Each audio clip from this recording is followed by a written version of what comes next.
আসসালামাইকুম viewers, welcome to my channel.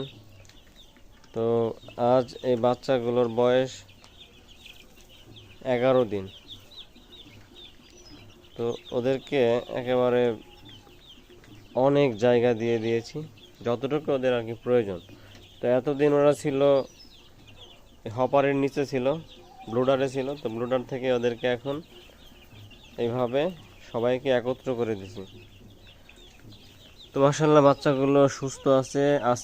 আগামীকাল সকালবেলা ওদেরকে গামবোরার ভ্যাকসিন করাবো, গামবোরার প্রথম ডোজ।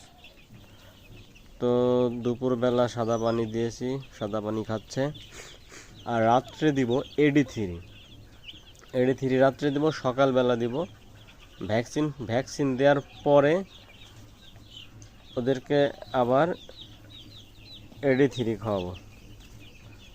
তারপর দুপুরবেলা সাদা পানি, রাত্রে আবার এডি3,